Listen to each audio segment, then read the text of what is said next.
ہم سب مارکس اوریلیس کو تاریخ کے طاقتور ترین رومن شہنشاہ کے طور پر جانتے ہیں۔ مطلب وہ ایک ایسا انسان تھا جس کے ایک اشارے پر پوری معلوم دنیا کی فوجیں حرکت میں آ جاتی تھیں۔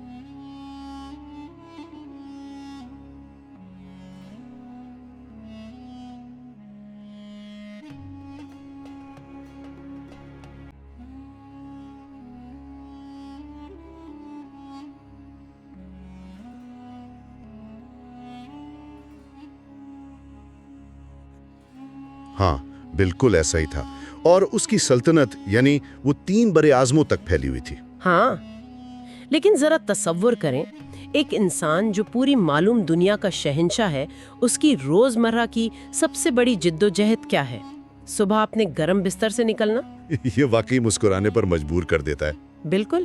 تو آج کے اس تفصیلی جائزے میں ہم کسی تاج یا تخت کی بات نہیں کر رہے، بلکہ اس عظیم انسان کے ذہن کے اندر جھانکنے والے ہیں۔ اور دراصل یہ تضاد ہی سب سے زیادہ دلچسپ ہے۔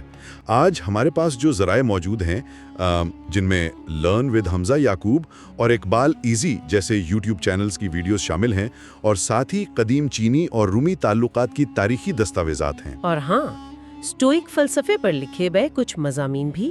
بالکل۔ تو ہمارا مقصد آج یہ جاننا ہے کہ دنیا کا سب سے طاقتور انسان اپنا ذہنی سکون کیسے برقرار رکھتا تھا، اور اسی دور میں اس کی سلطنت کے اثرات قدیم چین تک کیسے پہنچے۔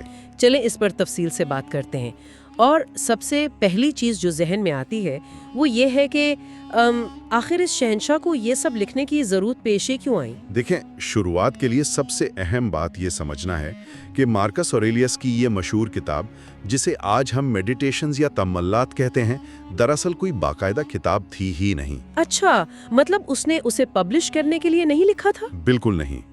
گریگری ہائس کے حوالے سے اور دیگر تاریخ دانوں کے مطابق یہ کوئی ایسا مسودہ نہیں تھا جو عوام کے لیے ہو۔ یہ مارکس کی اپنی ذات سے گفتگو تھی۔ ایک نجی ڈائری۔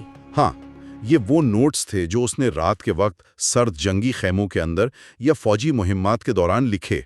وہ یہ سب داد وصول کرنے کے لیے نہیں لکھ رہا تھا۔ اور اگر ہم اس کی زندگی کے حالات پر غور کریں تو یہ بات اور بھی زیادہ حیران کن لگتی ہے۔ وہ کیسے؟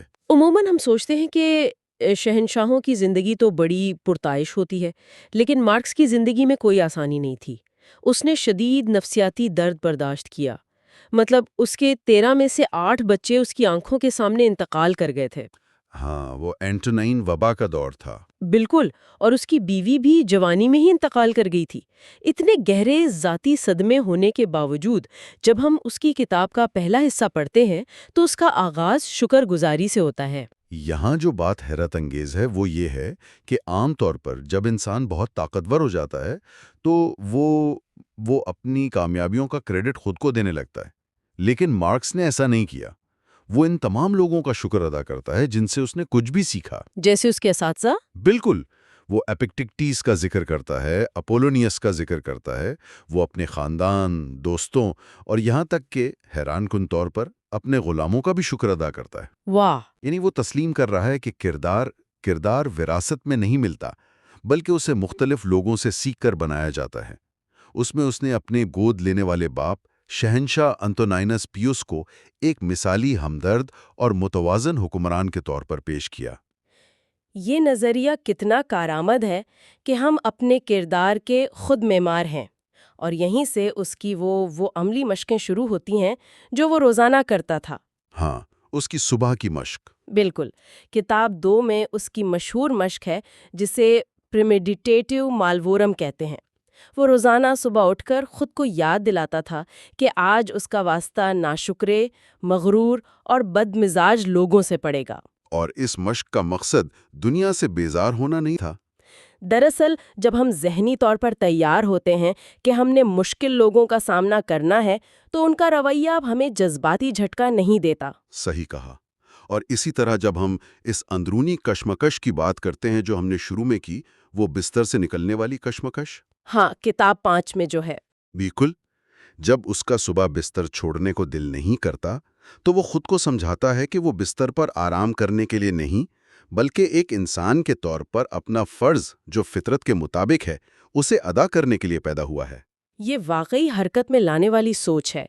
لیکن جب انسان کام کرنے نکلتا ہے تو ظاہر ہے رکاوٹیں بھی آتی ہیں، اور اس حوالے سے اس کا کتاب 4 کا ایک بہت طاقتور فلسفہ ہے کہ عمل میں رکاوٹ عمل کو آگے بڑھاتی ہے۔ ہاں، جو چیز راستہ روکتی ہے دراصل وہی راستہ بن جاتی ہے۔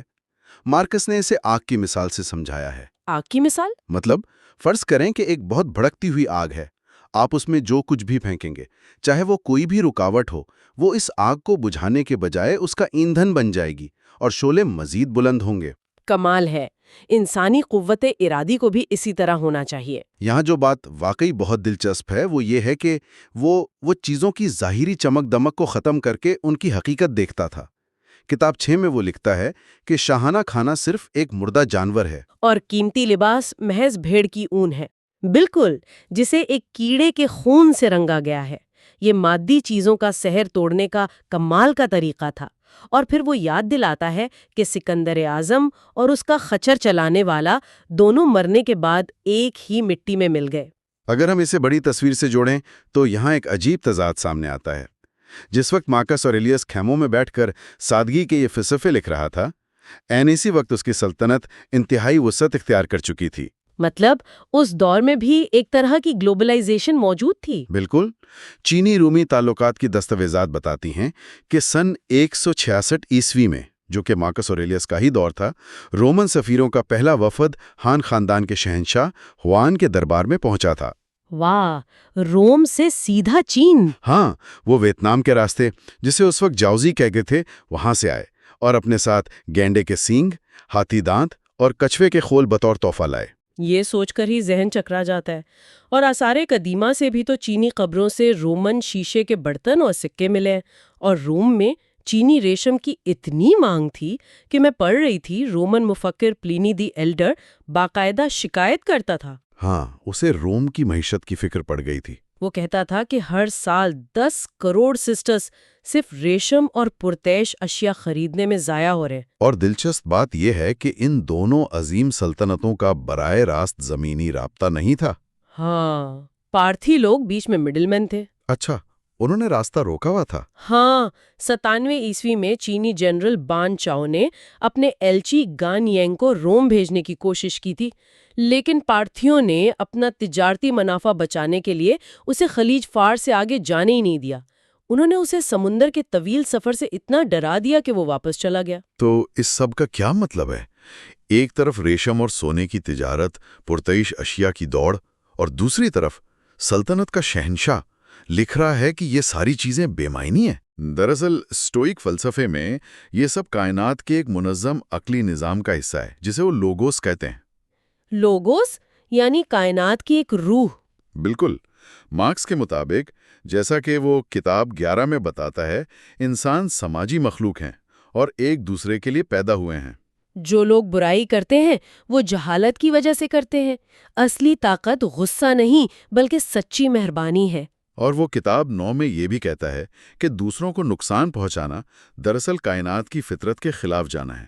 ایسا کر کے انسان خود اپنی روح کو نقصان پہنچاتا ہے۔ صحیح، اور اسی فطرت کو اس نے بہت قریب سے دیکھا تھا۔ بالکل، اس کی کتاب 3 میں خوبصورت مثالیں ہیں۔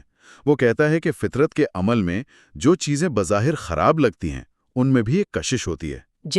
جیسے تندور میں پکتی ہوئی روٹی کا پھٹ جانا یا زیادہ پکے ہوئے انجیر، وہ نامکملیت میں بھی خوبصورتی تلاش کرتا ہے۔ یہ نامکملیت اور یہ بدلتی ہوئی چیزیں دراصل ہمیں یاد دلاتی ہیں کہ وقت کتنا کم ہے۔ کتاب 10 میں مارکس بار بار کہتا ہے کہ موت کو ہمیشہ یاد رکھنا چاہیے۔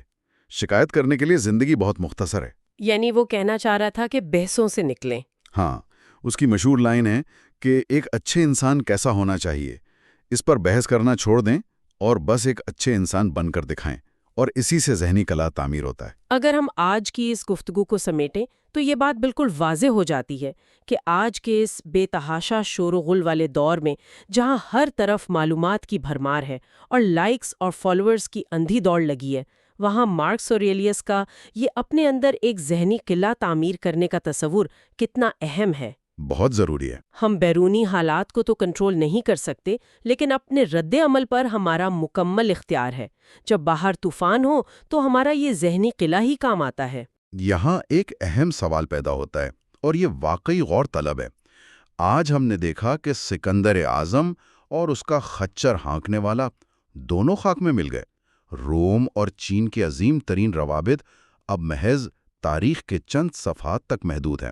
بالکل۔ اگر یہ عظیم شہنشاہ اور وسیع سلطنتیں مٹ گئیں اور موت نے کسی کی شہرت اور نام کو ہمیشہ کے لیے زندہ نہیں رہنے دیا، تو کیا آج کے دور میں ہمارا اپنی وراثت یا لیگیسی چھوڑنے اور تاریخ میں یاد رکھے جانے کا جنون محض ایک دھوکہ نہیں ہے؟ یہ بہت گہری بات ہے۔ کیا یاد رکھے جانے کی یہ خواہش ہمیں اس لمحے میں جو کہ ہمارا حال ہے، سچائی اور نیکی سے جینے سے روک تو نہیں رہی؟